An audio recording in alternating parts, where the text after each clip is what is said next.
peut mettre en question le phénomène de la mort. Chaque corps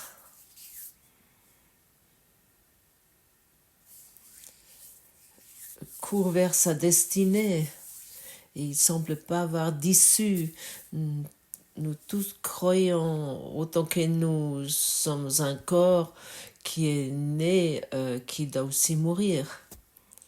C'est une réalité que nous expérimentons ici et vivons ici sans cesse. Et naturellement, c'est ainsi, c'est évident. Tout ce qui est né doit mourir. Et nous ne voulons pas douter de cela. Et tout ce qui n'a jamais été né, qui n'a jamais expérimenté une naissance, ne peut pas mourir, donc on ne peut pas douter. Nous avons montré hier clairement que ton existence ne dépend pas de tes parents, mais de l'amour de Dieu par lequel nous sommes maintenus. Ah oui, à propos, ça crée un grand nombre, j'aimerais dire, de plaintes et un grand nombre d'incompréhensions. Ça peut être, mais ici il y a quelque chose qui est proposé qui n'a rien à voir avec notre façon de penser présent. Nous voulons ici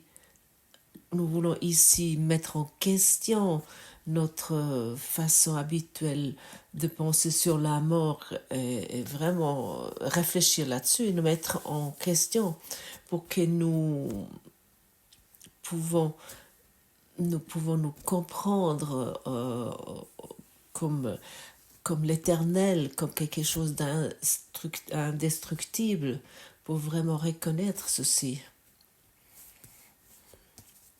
Sur le niveau physique, nous expérimentons bien sûr ce que nous expérimentons, le chagrin, la souffrance, la douleur, la maladie, les soucis, les conflits et ainsi de suite. Et tous ceux sont des effets de la mort. Car en tant que soi christique, en tant que Christ, nous ne pouvons pas expérimenter cela.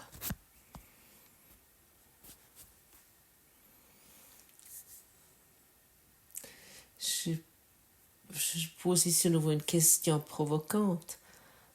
Comment sentirais-tu s'il n'y avait pas de mort?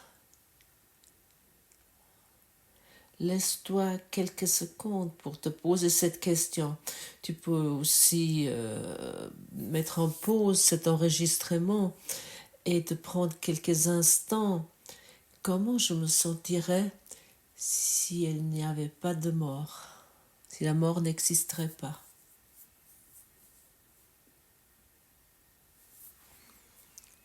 Si tu te permets vraiment la réponse, tu vas te sentir immédiatement libre. Tu vas te sentir libre de tout ce que tu as pensé. Libre de tout ce que tu croyais être. Toute ton histoire va disparaître. Et à un moment donné, nous devons nous poser cette question. Est-ce que je suis cette chose éphémère ou est-ce que je suis l'éternel? Et comme déjà dit, tu vas toujours recevoir une réponse. Si tu te poses la question, est-ce que je suis ce corps éphémère? Et si tu y crois, à ce moment-là, ça va être ainsi, tu dois faire cette expérience. Est-ce que je suis la vie éternelle? Tu vas recevoir la réponse, oui. Bien sûr, tu es la vie éternelle. Et pour arriver à ce point, Et tu vas le comprendre maintenant très clairement. Tu empruntes un chemin d'éducation, une voie d'éducation. Bien sûr, nous ne faisons pas ça du jour au lendemain. Nous empruntons cette voie d'éducation de l'amour. De mort, il n'y en a pas. Le Fils de Dieu est libre. De mort, il n'y en a pas. L'amour est libre. Et ainsi, nous pouvons rendre réelles les deux choses.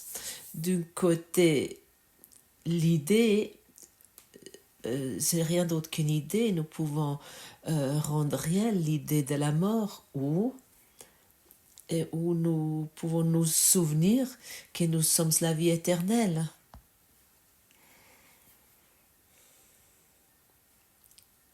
Qu'es-tu?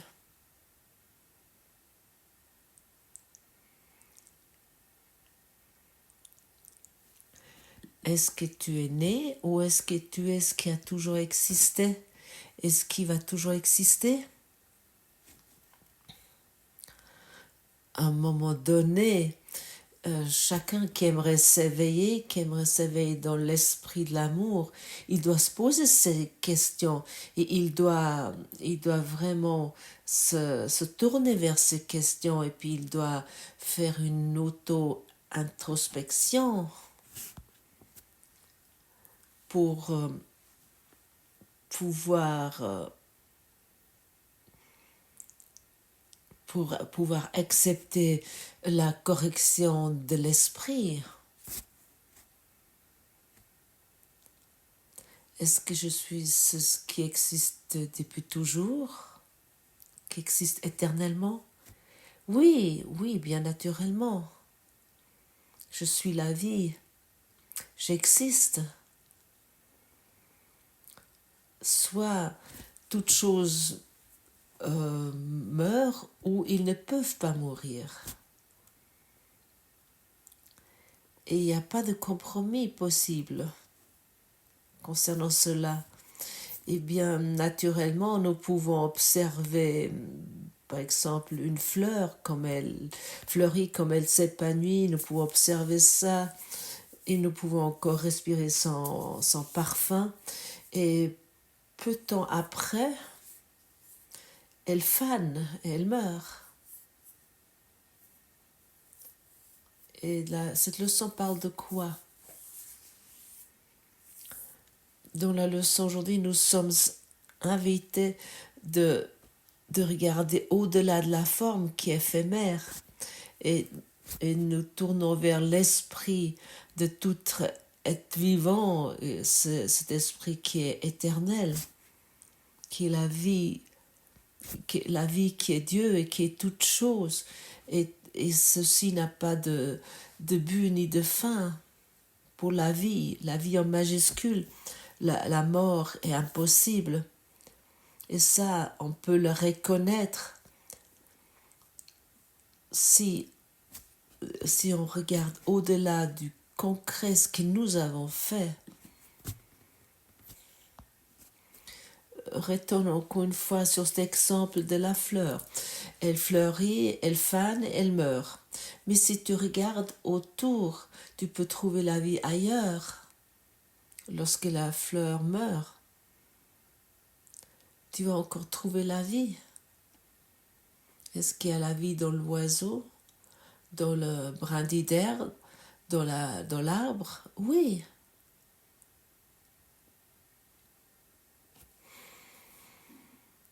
Est-ce que la vie dans l'insecte, en toi? Est-ce que la vie est morte lorsque la fleur est morte?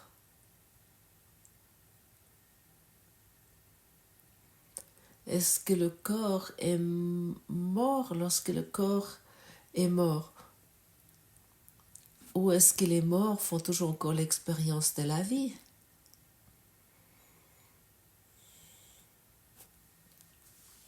Pose-toi ces questions. Tourne autour de toi, uniquement la vie. Tout est dans Dieu et dans tout ce que je vois, car Dieu est dans mon esprit. La vie est dans tout ce que je vois, parce que la vie est dans mon esprit. Et bien sûr, nous ne sommes pas ici comme des robots muets.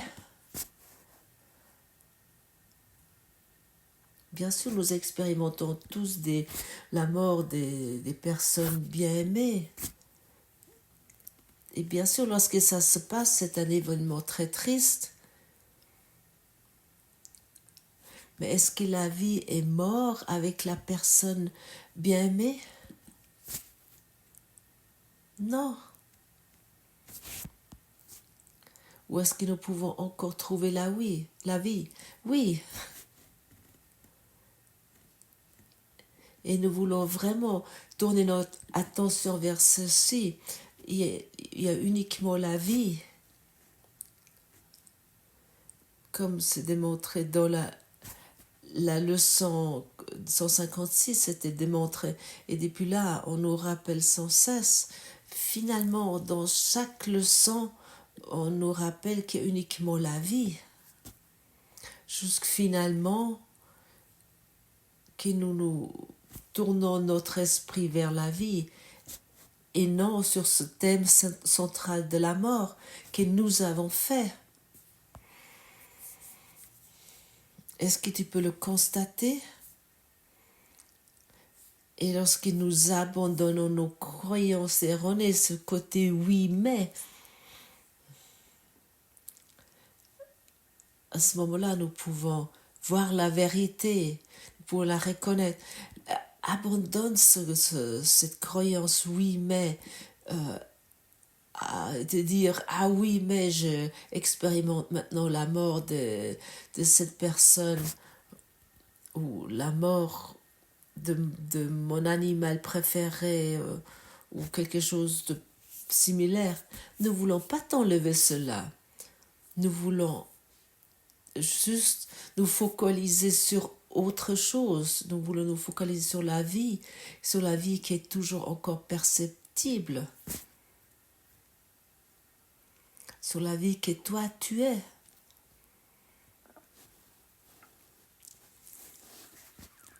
Il y a des formes concrètes qui vont arriver, qui vont partir, qui vont disparaître. Et ça, c'est la loi de l'éphémérité. Mais la vie, elle vit. C'est tout ce qu'elle peut faire. Ça, c'est sa véritable nature. Ta véritable nature est la vie qui est. Et nous sommes ici donc invités de nous éveiller dans cette connaissance que toi et toute autre chose vivante, ils ne sont pas une forme éphémère. Tu es la vie. Tu es la véritable vie. Tu n'es pas une chose éphémère. Et enfin, il y a une lueur qui apparaît dans notre esprit. Et enfin, cette idée obtue est guérie dans notre esprit et qui disparaît dans notre esprit. Enfin, la lumière de l'amour apparaît de notre soi éternel que nous sommes. Et nous reconnaissons vraiment, la vie n'a pas de fin. Nous voulons regarder au-delà des formes. Nous voulons abandonner nos limites, notre façon de penser limitée.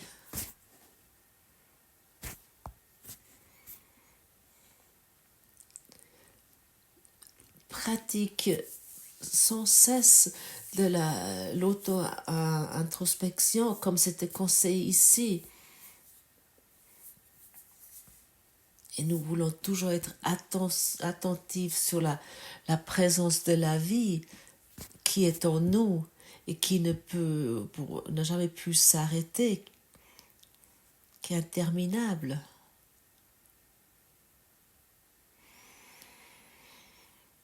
Et prétendant tu es confronté aujourd'hui qu'à un problème, d'une façon ou autre, peu importe.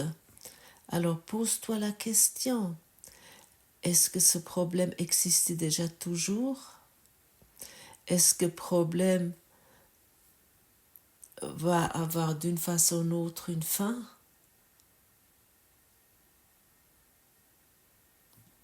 Et ensuite, regarde ceci en tant qu'exemple de l'éphémérité. Tout, tout ce qui est concret va disparaître. Ce qui est abstrait reste. Et ce qui est concret, ce que nous avons fait. Nous regardons sur les choses concrètes et éphémères. Est-ce que cette maladie existait déjà toujours? Non. Est-ce que ce conflit relationnel, ce manque financier, déjà toujours? Non.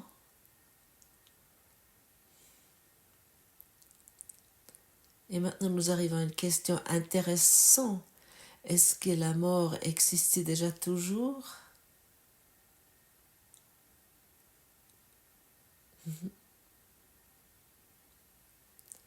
Et la réponse, tu la reçois de la vie éternelle.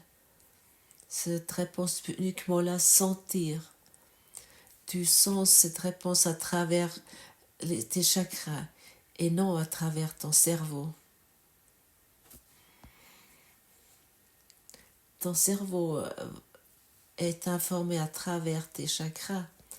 Et encore, pose-toi encore une fois la question. Seulement, déjà maintenant, lorsque je prête mon attention, je tourne mon attention vers chakra, les routes de vie, les routes de lumière, j'amène ça dans ta conscience.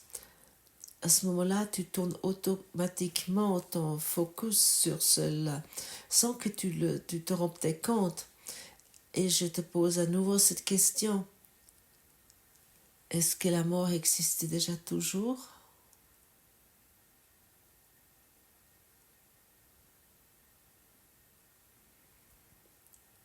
Et vois-tu, peut-être tu arrives au point où tu reçois une réponse très claire.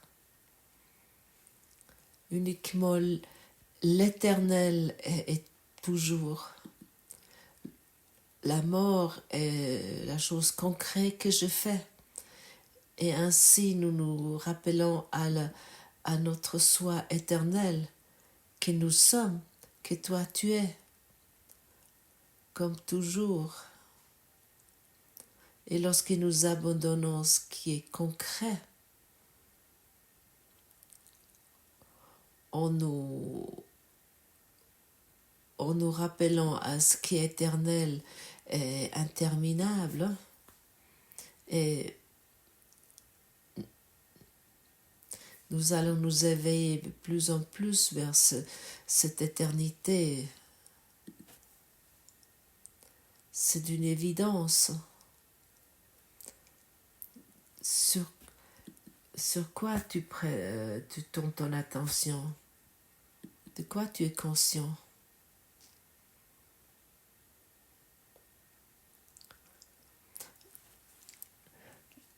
Est-ce que nous ne voulons pas enfin abandonner cette poignée funeste de la mort?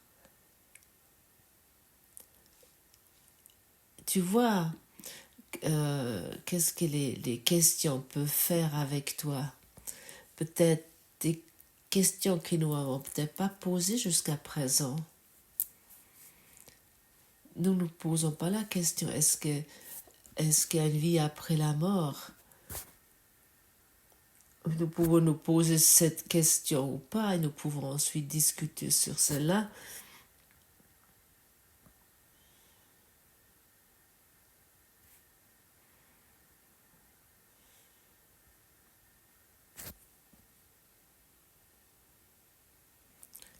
Nous nous ouvrons vers le domaine d'esprit, le domaine spirituel, dans la dimension spirituelle nous recevons une réponse pour le soi éternel. Dans le concret, nous nous perdons dans ce qui est éphémère.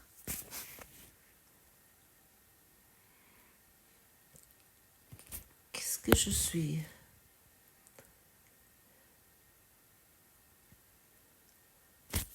Et qu'est-ce qui est conscient de la pensée d'un problème?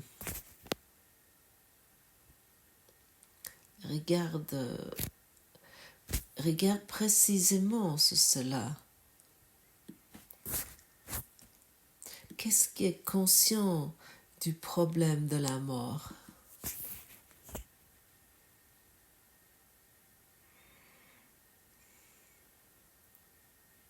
Il y a quelque chose qui est conscient de la pensée d'un problème. Tu peux même observer le problème. Qu'est-ce qui observe ce problème? Qu'est-ce que tu es? Regarde précisément pour constater la vie qui est conscient des pensions et de se rendre compte de la présence de la vie. Et nous parlons ici uniquement des pensées qui est conscient des pensées de la mort.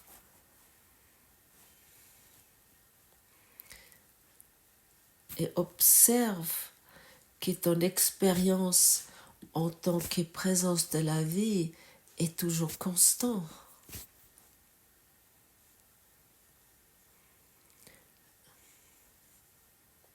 Tu peux observer la mort d'une fleur et malgré te rendre compte de la présence de la vie que tu es, n'est-ce pas?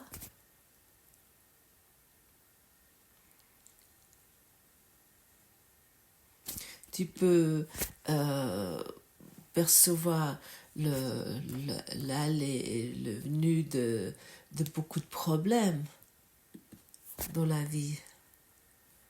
Mais cette présence de la vie est toujours la même. Oui, c'est vrai.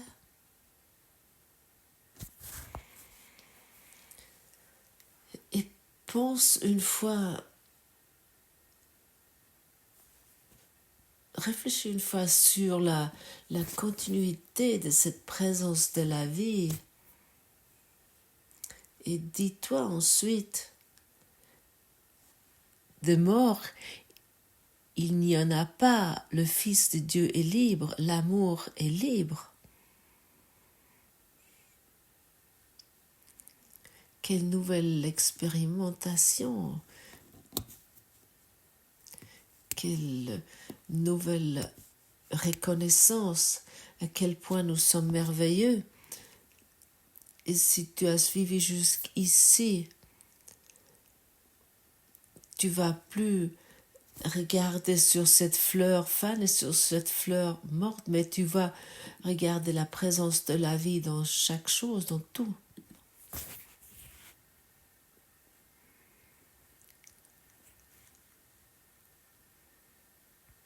C'est uniquement un déplacement de notre conscience sur l'esprit de la vie. Est-ce que tu peux le constater?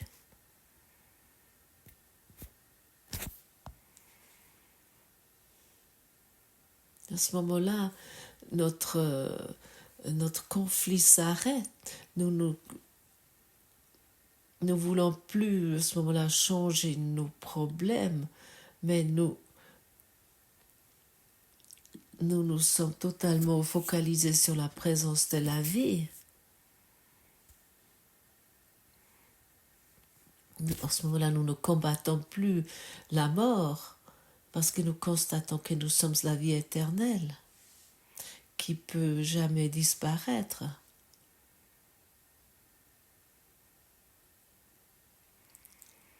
Pendant que je parle ici avec toi, et ça avec des mots très simples que finalement chacun d'entre nous peut comprendre celui à qui il veut. Lorsque je parle ainsi avec toi, je ne sais pas comment je devrais le formuler. J'aimerais secouer le monde entier pour se rappeler à cela. Peut-être je suis en train de la secouer, je ne le sais pas.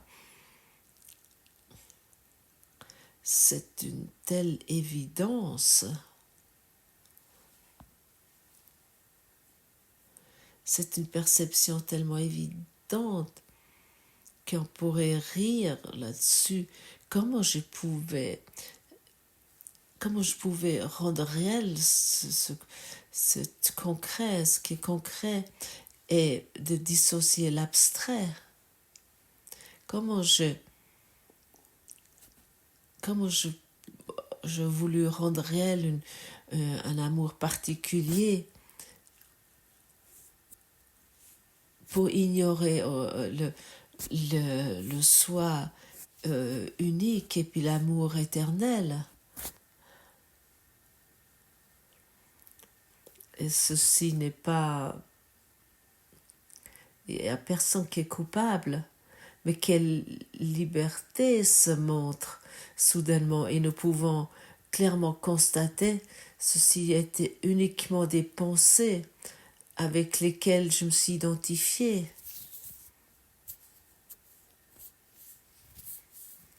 Et lorsque nous regardons la leçon, la mort est une pensée qui prend de nombreuses formes. Souvent non reconnue, elle peut apparaître sous forme de chagrin, de peur, d'anxiété ou de doute, de colère, d'absence de foi ou de manque de confiance, de souci de corps, d'envie, et sous toutes les formes où le souhait d'être tel que tu n'es pas peut venir te tenter. Toutes ces pensées ne sont que des reflets du culte de la mort comme sauveuse et comme donneuse de la délivrance. Et c'est ainsi, autant que nous regardons ce qui est concret, autant que nous regardons sur ce qui est limité, autant que nous regardons sur la fleur fanée et nous rendons réel le problème, autant que nous sommes identifiés avec la forme corporelle, la forme physique, et qui doit disparaître, qui doit mourir.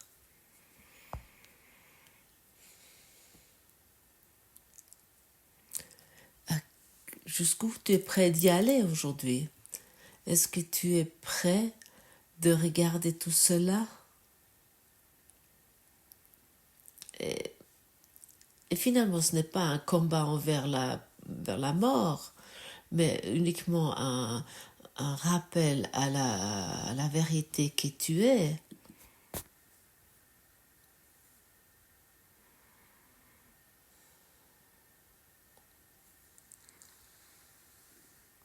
Toutes choses, à part la mort, sont considérées comme incertains.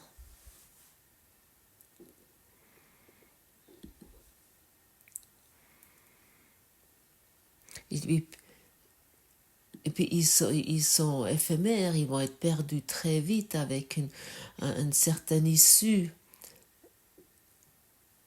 Et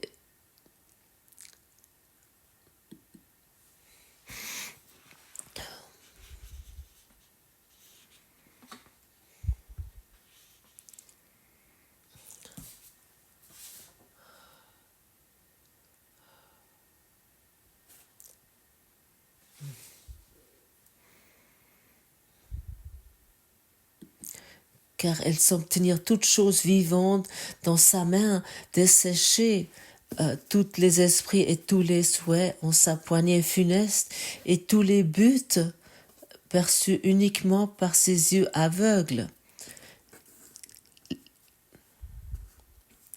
Car frêles, les impuissantes et les malades s'inclinent devant son image en pensant qu'elle est réelle, inévitable et digne de leur confiance, car elle est seule et sûre de venir. Est-ce que tu veux encore t'incliner devant la mort? Est-ce que tu veux maintenant, exactement maintenant, tu voudrais reconnaître cette présence de la vie? Est-ce que tu aimerais t'expérimenter là-dedans?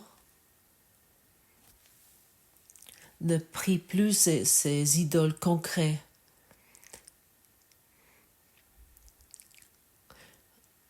Et ne voulons plus laisser le contraire de la vie rendre réel dans notre esprit.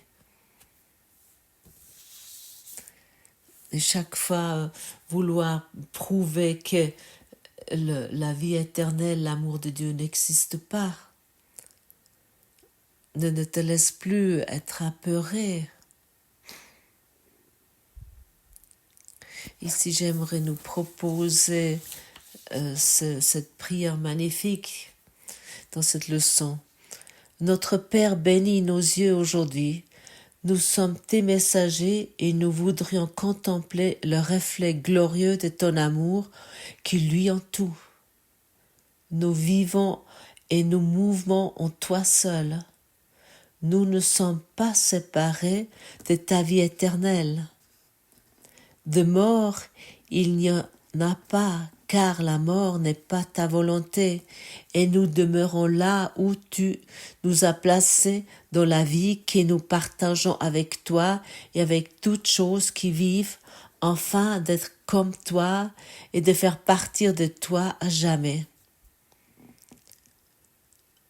Nous acceptons tes pensées pour nôtres, et notre volonté ne fait qu'un avec la tienne éternellement. Amen.